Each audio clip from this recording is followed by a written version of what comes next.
Well, let's cross back down to Melbourne now and catch up with David Southwick, who's the Victorian Opposition spokesperson for Police Matters. Thanks for joining us, David. I want to ask you first up something that's happened on the New South Wales end of this problem, and that is flights arriving into Sydney last night without people from Victoria receiving health checks. That's a failure, isn't it? You don't want this disease spreading out of Victoria, and you want New South Wales authorities to do better than that.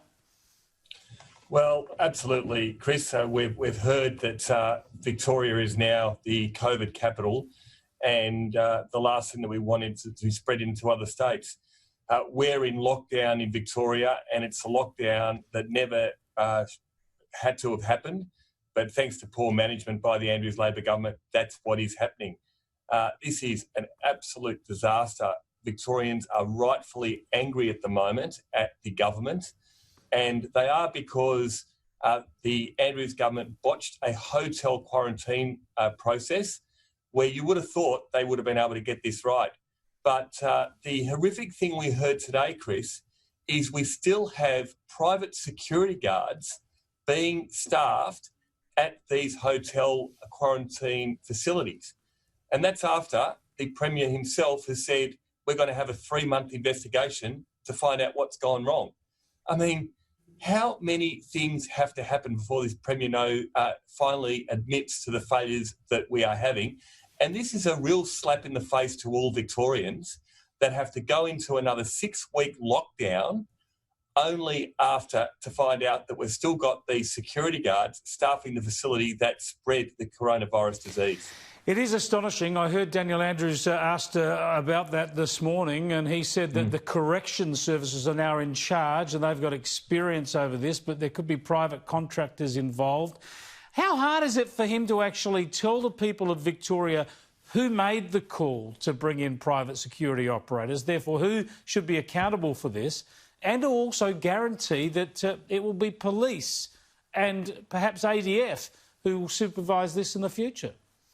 Well, Daniel Andrews is ducking and weaving more than a prized fighter when it comes to answering the questions in terms of who is responsible for the botched hotel quarantine process. It's a shambles, it really is. The Liberal Nationals have called for a police investigation into this because there are allegations of criminal activities that have gone on, and we believe that the police should be called in. The police should be called in to manage these facilities with the ADF, and any security guards that are on the facilities need to be stood down, and we need to have professionals brought in to manage this process going forward. Enough is enough. What are the potential criminal matters here? Yeah. If people have breached that quarantine or allowed people to go out of quarantine, is that what you're suggesting is a criminal matter? Well, there's allegations of fraud. The interesting thing, you're going to love this, Chris, Daniel Andrews brought in new legislation around wage theft to ensure that people weren't being short paid.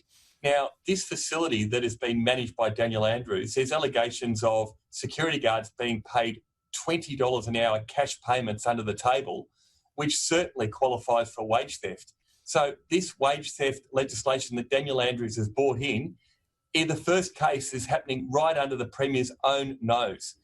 This guy does not know whether he's Arthur or Martha, whether he's coming or going. And unfortunately, all Victorians are paying the price. What really concerns me, Chris, is you've got businesses that are hanging on a knife edge, whether they're going to be able to survive. You've got people that are really feeling in terms of their mental health and well-being that are going to go back into lockdown for another 6 weeks. The elderly and more vulnerable that are all suffering. We've had the towers in North Melbourne, 9 towers, having people locked up, no time for them to get themselves together. The Premier is reactive. There is no plan. There's no plan beyond the virus itself.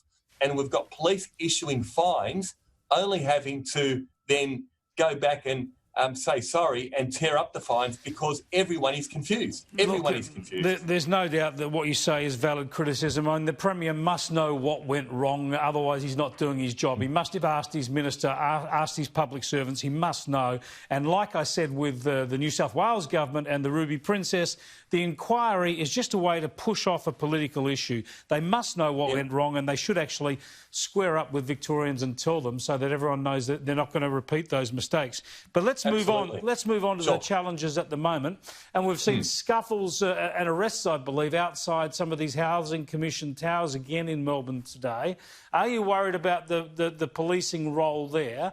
And why should those people be placed under these onerous conditions when the whole of the city is going to be locked down anyway?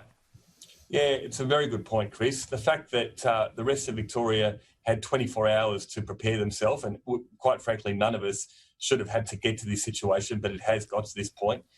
Those people in those commission flats were given no time at all. They are the most vulnerable.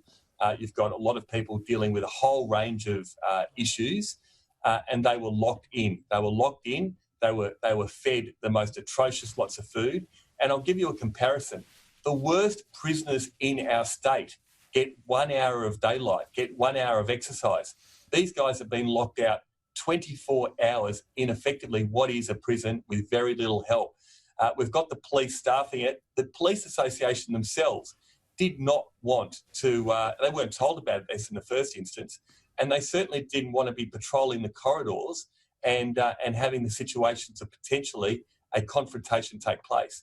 It hasn't been managed well. It should have had community workers working hand in hand. The ADF should have been brought in because they deal with these types of situations. They have medical professionals, they have logistics and other trained professionals.